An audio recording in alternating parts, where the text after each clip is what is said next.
안녕하세요. 동물과 에너지 내용 정리 시작합니다. 여러분들 교과서 152쪽입니다.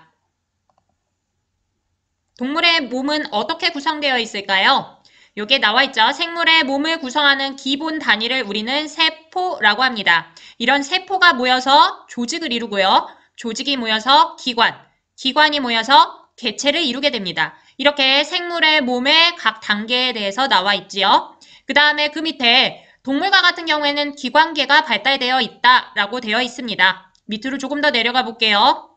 여기 보면 나와 있죠. 세포, 그 다음에 세포가 모여서 조직, 조직이 모여서 기관, 기관이 모여서 기관계, 기관계가 모여 개체, 독립된 개체를 이룬다라는 것입니다. 각각에 대한 용어와 이 각 단계 어떻게 되는지 잘 알아두세요.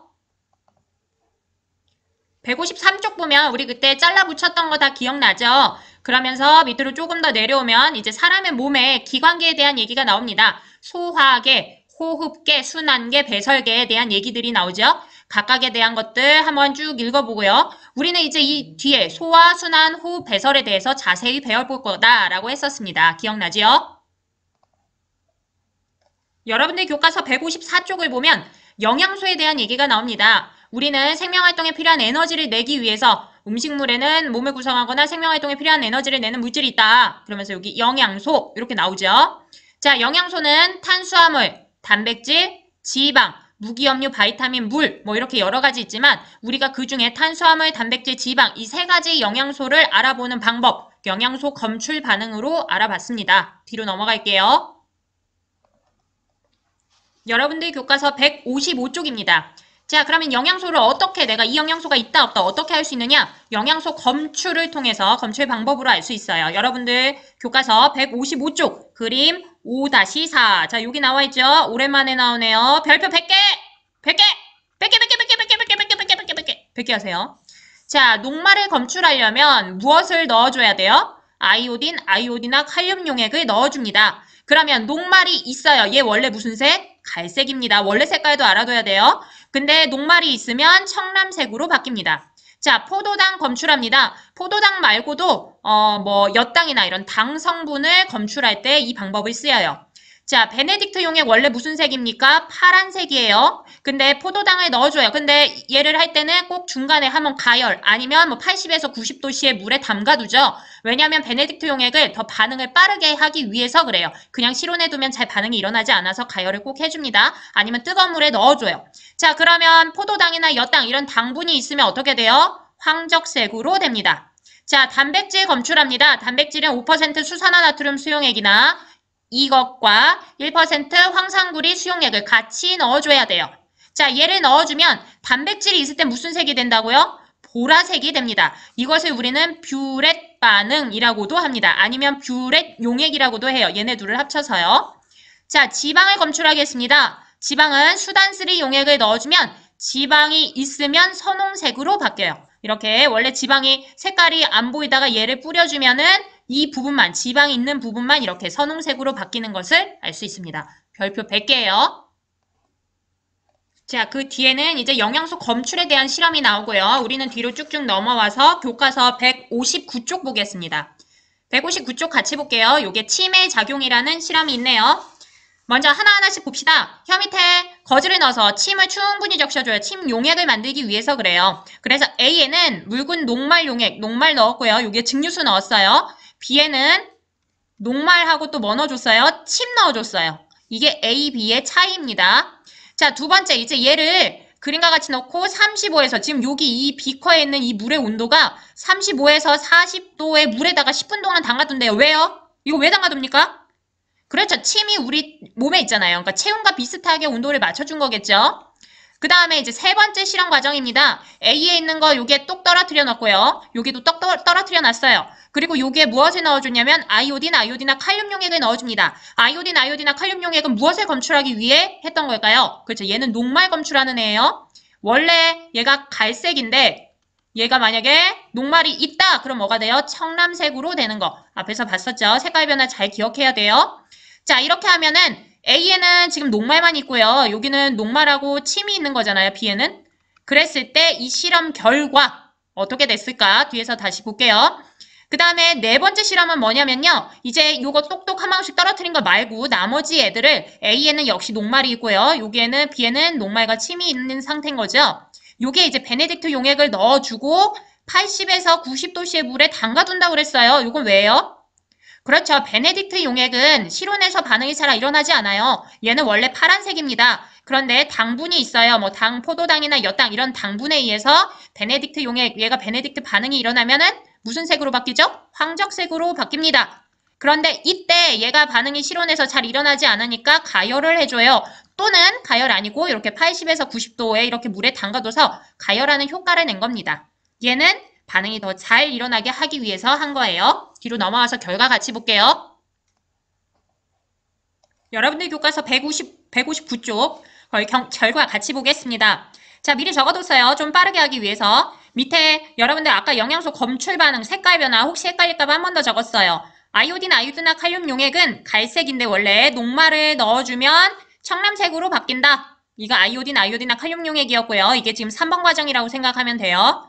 그 다음에 4번 과정 같은 경우에는 베네딕트 용액 넣어줬죠? 베네딕트 용액은 원래 파란색입니다. 근데 이게 당분이 있거나 엿당, 포도당 이런 당분이 있을 경우에 베네딕트 반응이 일어나면은 황적색으로 바뀐다라고 했어요. 이거 잘 기억해두고 위에 결과를 봅시다. 자, 위에 결과에서 A는 녹말만 있는 거고요. B는 녹말과 침 용액 같이 있는 거예요. B 같은 경우에 침이 같이 있어요. 세 번째 과정에서 A가 청람색으로 됐다라는 건 여기에 뭐가 있는 겁니까? 녹말이 있어요. 아, 우리 맞아. 녹말이 있으니까 당연히 청람색이 나오겠죠.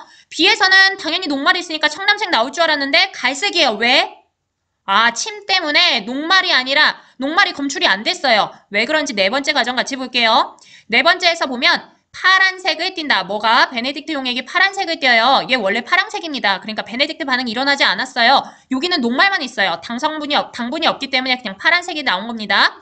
그런데 B에는 내가 당분 넣어주지 않고 녹말하고 침 용액만 했을 뿐인데 황적색, 당분이 나왔다는 겁니다. 왜 여기에서 당분이 나왔을까? 왜 당성분이 나왔을까? 그것은 녹말이 침에 의해 분해되어서 당이 생겼구나. 당분으로 분해되었구나. 그래서 얘가 검출된 거다라는 결론을 내릴 수 있습니다. 이게 바로 침의 작용에 대한 실험 결과예요. 자, 보도록 하세요.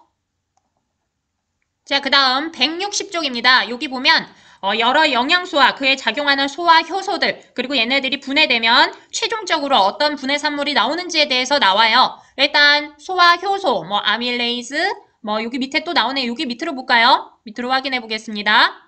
자, 탄수화물 같은 경우에는 아밀레이즈에 의해서 분해된다. 단백질은 펩신에 의해서 분해된다. 트립신에 의해서 분해된다. 지방은 라이페이스에 의해서 분해된다. 각각 어디에서 어떤 요소가 분해되는지도 같이 보도록 할게요. 그 다음에 이렇게 분해된 것은 녹말은 포도당으로 그리고 단백질은 최종적으로 아미노산으로 분해돼요. 지방은 지방산과 모노글리세리드로 각각 분해된다라는 얘기입니다. 그 밑에 그림으로도 잘 나와 있어요. 됐죠? 확인했죠? 뒤로 넘어가 보겠습니다. 여러분들 교과서 166쪽입니다. 자, 이제 순환계에 대해서 나오죠? 보겠습니다. 여기 심장의 구조에 대해서 같이 보도록 할게요. 심장, 우리 사람의 심장 어떻게 되어 있죠? 이심방, 이심실이라고 하지요. 이심방, 이심실 무슨 말이냐? 위에가 방이에요. 방실, 방실 그때 했었어. 자, 요게 우심방, 우심실, 좌심방, 좌심실. 심방이 2개, 심실이 2개. 그래서 이심방, 이심실이에요. 기억나죠?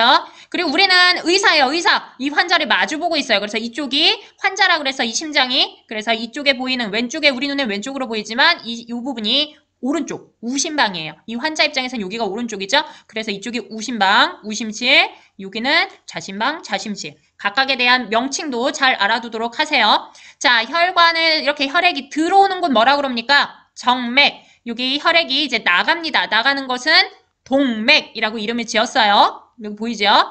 자, 그러면은 심실에서 쭉 하고 짜줘야 돼요. 그러면 여기 밑에서 쭉쭉 짜줘야 됩니다. 얘는 굉장히 탄력이 있어야 돼요. 그리고 더 두껍고 굉장히 탄력이 있는 강한 근육으로 이루어져 있습니다. 이 심실이 좌심실, 우심실 다 심실이 이렇게 더 두껍고 탄력 있는 이런 근육으로 되어 있다. 밑에서 쭉 짜주면은 동맥으로 쭉쭉 나가겠죠. 자, 그러면은 여기 하나씩 보겠습니다. 우리 온몸을 다 돌고 들어와요. 이거는 정맥인데 온몸을 다 돌았어. 그래서 대정맥이라고 합니다. 대정맥으로 들어옵니다. 어디로 들어오냐면 먼저 우심방으로 들어와요. 그럼 우심방에서 우심실로 가고요. 다시 이제 동맥으로 나가겠죠? 근데 얘는 어디로 가는 동맥이냐? 폐로 가는 동맥입니다. 그래서 폐동맥에서 또 폐를 쭉 돌고 와요. 폐를 쭉 돌고 다시 어디로 들어올까요? 정맥으로 들어오겠죠? 폐를 돌고 온 정맥으로 들어옵니다. 요 들어오는 것이 바로 좌심방. 그럼 좌심방에 들어온 것은 다시 좌심실로 해서 어디로 나갈까요? 동맥. 무슨 동맥? 우리 온몸에 도는 대동맥. 그래서 쭉 하고 나간다라는 거예요. 그리고 또 온몸에 다 돌고 온 것은 어디로 들어옵니까? 대정맥으로 해가지고 다시 우심방으로 들어오겠죠. 각각에 대한 이 순항도 같이 보도록 할게요. 옆에 한번 다시 정리를 해볼게요. 자, 그리고 우심방, 우심실, 좌심방, 좌심실 얘네들이 일정한 이런 방향성을 가집니다. 얘가 거꾸로 가면 안 돼요. 그래서 거꾸로 가는 것을 막아주기 위해서 판막이 있고요. 심실에서 동맥으로 갈 때도 마찬가지입니다. 자, 여기서 폐동맥으로 가는 것, 뭐 대동맥으로 가는 것 마찬가지. 심실에서 동맥으로 갈 때도 거꾸로 가면 안 돼요. 그래서 여기 판막이 있어요. 판막 있는 거 보이지요? 자, 그러면 뒤로 넘어가 볼게요. 여러분들 교과서 168쪽입니다. 요게 혈액에 대해서 나옵니다. 쭉 읽어볼게요. 사람의 혈액은 맨눈으로 볼 때는 붉은색으로 보여요. 근데 실제로는 혈액은 혈구, 그 다음에 노란색 액체인 혈장으로 이루어져 있습니다. 혈액은 혈구와 혈장으로 이루어져 있다. 혈구는 다시 적혈구, 백혈구, 혈소판으로 이렇게 됩니다. 자, 요것들 다 잘 알아보세요. 밑으로 넘어가 볼게요. 다음 페이지 169쪽입니다. 자, 혈액을 살펴볼게요. 먼저 혈구에서 적혈구를 봅시다. 적혈구는 가운데 오목화 원반 모양으로 되어 있고요. 얘는 핵이 없어요. 붉은색으로 보여요. 얘 붉은색 색소인 헤모글로빈이 있어서 그렇습니다. 우리 이 적혈구 때문에 피가 붉게 보이는 거라고 했어요. 백혈구입니다. 백혈구는 혈구 중에 크기가 가장 크고 모양은 일정하지 않아요. 그리고 얘는 핵을 가지고 있네요. 혈소판입니다. 혈소판도 핵이 없어요. 그리고 얘는 혈구 중에서 크기가 가장 작고 모양이 일정하지 않습니다. 자, 요 각각에 대한 특징들 다 잘 살펴보세요.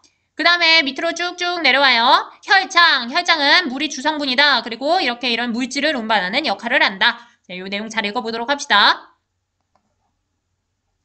여러분들 교과서 170쪽입니다. 자, 여기에 아까 심장하면서 순환도 잘 알아둬야 된다라고 했었습니다.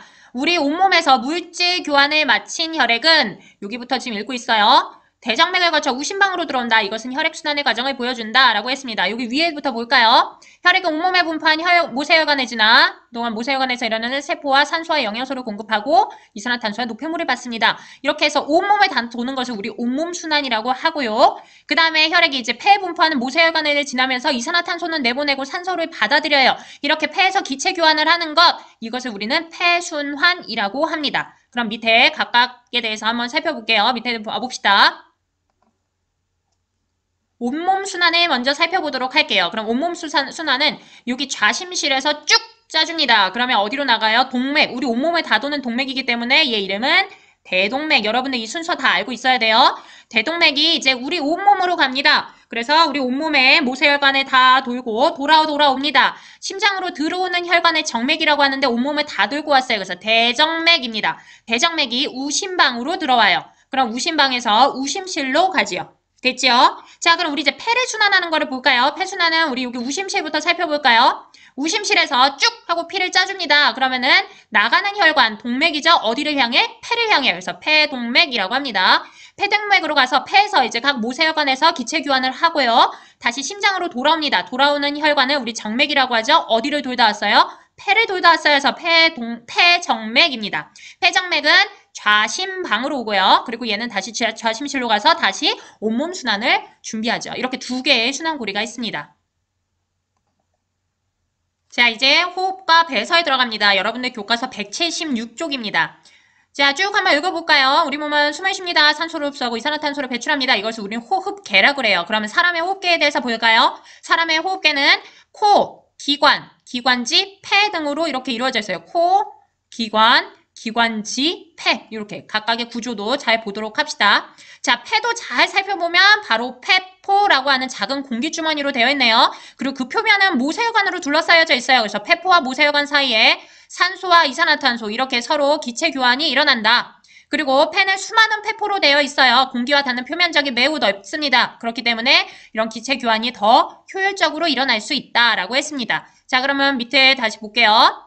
자, 여러분들 여기 폐포와 모세혈관 사이에 어떤 기체 교환이 일어나나 봅시다. 먼저 폐포에서 모세혈관 쪽으로 뭐가 가야 됩니까? 그렇죠. 여기. 산소가 가야 되겠죠. 그래야지 이 모세혈관에 산소가 많아지겠죠. 혈액에 산소가 많아지겠죠. 반면에 이 혈액에 있는 이산화탄소는 다시 폐포로 이렇게 와야 될 거예요. 그래야지 내가 후 하고 내뱉을 때 쭉 나올 수 있겠죠. 자, 이렇게 혈액, 모세혈관 쪽으로 산소가 가고 그 다음에 불필요한 이산화탄소는 다시 폐포로 보내서 우리 기체 교환을 원활하게 해준다라는 얘기 나와 있습니다. 여러분들 교과서 177쪽입니다. 자, 그림 5-12 호흡운동이 일어나는 원리에 대해서 나오고 있습니다. 자, 또 나올까요? 별표 100개 볼게요. 자, 여기 내용은 위에부터 읽어보겠습니다. 폐는 갈비뼈와 가로막으로 둘러싸여져 있고 이들의 움직임에 따라서 크기가 변하게 됩니다. 숨을 들이쉴 때 우리는 이것을 뭐라고 그럽니까? 들이쉴 때 들숨이라고 합니다. 딱 같아요. 자, 하나하나 살펴볼게요. 가로막 어떻게 됩니까? 가로막 내려가고요. 보세요. 하고 들이마시는 상황이에요. 가로막 내려가고 갈비뼈 어때요? 갈비뼈 위로 올라가죠. 갈비뼈 올라가요. 그 다음에 흉강의 부피 어떻습니까? 그 안에 부피가 그럼 커지게 됩니다. 그러면서 폐의 부피도 커지고요. 그러면 폐 내부의 압력이 대기압보다 더 낮아지기 때문에 공기의 흐름이 어떻게 됩니까? 공기가 몸 밖에서 폐 안쪽으로 이렇게 들어오게 돼요. 됐죠? 들숨, 날숨도 같이 한 번 더 볼게요. 후 합니다. 그러면 이 그림으로 이번에 살펴볼까요? 갈비뼈 후 내려갑니다. 가로막 후 올라갑니다. 그럼 여기 흉강의 부피가 어떻게 될까요? 좁아지겠죠? 자, 작아지게 되고요. 그럼 그 안에 있는 폐도 당연히 작아지겠죠? 압력은 이곳이 더 높아요. 그래서 높은 곳에서 낮은 곳으로 공기의 흐름이 지나갑니다. 그래서 공기가 폐에서 몸 밖으로 이렇게 나온다라는 거예요. 요거 호흡 운동이 일어나는 원리 이것도 잘 알아두세요. 별표 100개. 178쪽에 기체 교환에 대해서 다시 나옵니다. 앞에서 잠깐 얘기했어요. 자, 숨을 쉴 때 폐포로 들어온 것, 얘네들이 폐포와 모세혈관 사이에 어떤 기체 교환이 일어나느냐. 산소는 폐포에서 모세혈관 쪽으로 갑니다. 그래야지 혈액이 산소가 풍부해지겠죠. 반면에 이산화탄소는 모세혈관에서 폐포 쪽으로 이동을 합니다. 자, 그러면 뒤에 여기는 지금 모세혈관과 폐포 사이의 기체 교환이었다면 뒤에 부분 볼게요. 여기는 온몸에서 일어나는 것에 대해서 보겠습니다. 온몸. 자, 이렇게 거친 것은 다시 온몸을 순환합니다. 그래서 온몸의 모세혈관과 그 주변 사이에서 일어나는 기체 교환을 살펴보자. 이때는 산소는 모세혈관에서 세포 쪽으로, 세포에 산소를 공급해줘야 되잖아요. 그리고 이산화탄소는 세포에서 모세혈관 쪽으로 이동한다. 자, 이것은 여러분들 이 그림과 같이 보면 좋습니다. 같이 잘 살펴보도록 하세요. 꼼꼼하게 확인하세요. 산소와 이산화탄소가 어느 방향으로 이동하는지 잘 살펴보도록 합시다. 여러분들 교과서 180쪽입니다. 여기에 배설계에 대해서 나와 있습니다. 사람의 배설계는 콩팥, 그 다음에 오줌관, 방광에 이게 모이고요. 만들어진 오줌이 모였다가 요도를 통해서 나가게 되죠. 자, 그럼 이제 콩팥을 좀 더 자세히 살펴보자. 콩팥은 콩팥 겉질, 콩팥 속질, 콩팥 깔때기로 구분할 수 있습니다. 자, 요거 다 기억나죠? 여러분들 학습지 할 때도 했었습니다. 자, 각각에 대한 거 잘 읽어보세요. 그리고 뒤로 또 넘어가 볼게요. 여러분의 그 다음 쪽 181쪽입니다. 오줌을 만드는 당이 뭐라고 그랬어요? 네프론. 얘는 콩팥 겉질과 콩팥 속질에 걸쳐서 이렇게 있죠. 이 네프론을 다시 살펴볼게요. 네프론은 사구체, 보먼주머니, 세뇨관으로 이루어져 있다. 지금 여기에 용어가 쏟아지는 지두기이기 때문에 어렵게 느껴지는 건데 사실 어렵진 않아요. 여러분들 각각에 대한 구조, 용어 정확하게 알아두면 그렇게 어렵지 않습니다. 그냥 용어만 나열하고 있어요. 구조적인 것만 말하고 있습니다.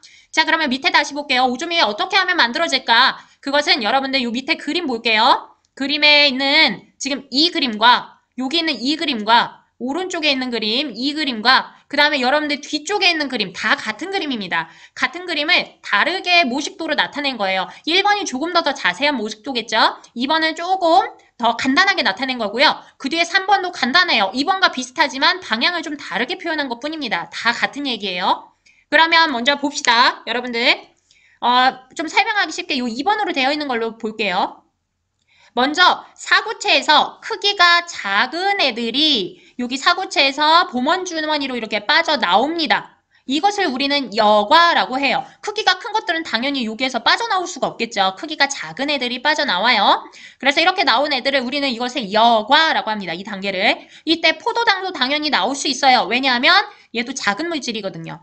자, 근데 포도당 같은 애들은 우리 몸에 꼭 필요해요. 얘 없으면 안 됩니다. 에너지원이에요. 그래서 다시 내 혈액 내 피 쪽으로 다시 보내줘야 돼요. 여기 세뇨관으로 하면 결국 오줌으로 빠져나가니까 나가지 못하게 다시 넣어줘야 됩니다. 이걸 바로 재흡수라고 합니다. 여기 세뇨관에서 모세혈관 쪽으로 이렇게 이동하는 것을 재흡수라고 합니다. 그래서 우리 몸에 필요한 포도당 이런 애들은 다 이렇게 다 재흡수 되겠죠. 자, 근데 간혹 여기 혈액에 불필요한 애들이 남아있을 수 있겠죠. 이때 다 못 빠져나가고 남아있는 애들이 다시 이렇게 내보내집니다. 이것을 우리는 분비라고 합니다. 혈액에 남아있는 노폐물들이 세뇨관 쪽으로, 그러니까 모세혈관에서 세뇨관 쪽으로 이렇게 내보내는 것, 이것을 우리는 분비라고 합니다. 각각에 대한 용어와 이들의 방향, 그 다음에 어떤 물질이 나가고 들어오고 이런 것들 잘 살펴보도록 하세요. 별표 100개, 100개, 100개 또 오랜만에 나옵니다. 100개. 여러분들 여기 나오는 첫 번째, 두 번째, 그 다음에 뒤에 페이지도 똑같습니다. 뒤에 페이지에서 한 번 더 볼게요. 짠! 봐요. 똑같죠? 앞에 두 번째로 말했던 그 그림과 이거 3으로 놓을게요. 똑같아요. 근데 좀 더 간단하게 나타냈죠. 자, 여기 이렇게 빠져나온다고 그랬어요. 사구체에서. 이거 뭐라고 그랬죠? 이 첫 번째 단계? 여과. 자, 각 단계 다 알아야 돼요. 별표 100개라고 했어. 자, 그런데 여기에 우리 몸에 꼭 필요한 애들까지 빠져나오는 게 문제예요. 그래서 세뇨관에서 모세혈관으로 다시 가는 거, 요거를 재흡수라고 합니다. 그런데 자, 이렇게 필요한 거는 다시 재흡수하지만 불필요한 애들은 다시 내보내줘야 되겠죠. 요 혈액에 아직 남아있는 이 노폐물들을 다시 세뇨관으로 보내줘요. 이것을 분비라고 합니다. 용어, 잘 보세요. 용어라는 거는 너희들이 마음대로 말을 바꿔 쓸 수 있는 게 아니에요. 자, 잘 살펴보도록 합시다. 여러분 교과서 188쪽입니다. 이게 이제 세포호흡이라고 나옵니다.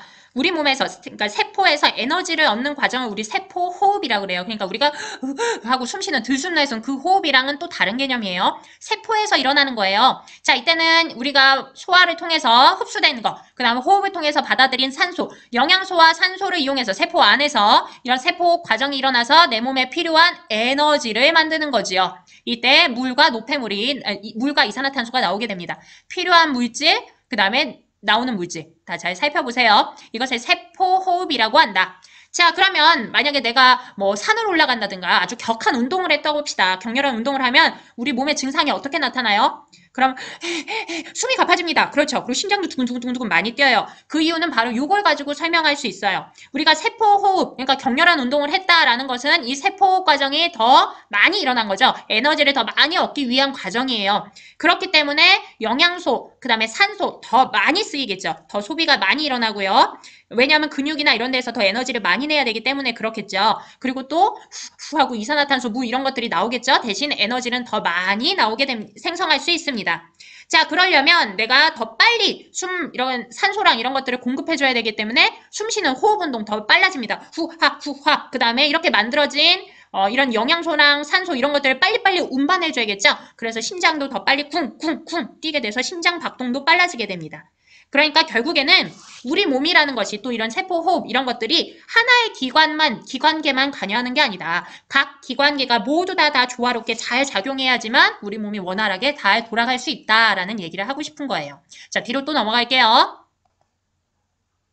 앞에서 한 이야기가 이게 딱 정리되어 있네요. 이거 꼼꼼하게 한번 읽어보세요. 세포호흡 하려면 영양소와 산소 이런 것들이 필요하다. 그러려면 소화계, 호흡계 관여해야 되고요. 얘네들이 빨리빨리 운반해줘야 되기 때문에 순환계 역시 관여합니다. 자, 이렇게 하고 또 노폐물들은 또 순환계를 통해서 다 돌고 호흡계로 이산화탄소 내보내야 되고요. 또 배설계로 또 이렇게 노폐물도 배설을 해야 됩니다. 자, 결국에는 하고 싶은 말이 뭐냐? 우리 몸에서 이런 생명활동이 일어나는 에너지 과정을 에너지를 얻으려면 여러 기관계가 다 협력하고 조화롭게 작용을 해야 된다라는 얘기예요. 이 이야기를 하고 싶어서 우리가 지금까지 소화, 순환, 호흡, 배설 자세히 살펴봤고 얘네들이 다 조화롭게 이루어져야 된다라는 얘기를 하고 싶은 겁니다. 자, 그럼 물질의 특성은 다음 시간에 보도록 하겠습니다.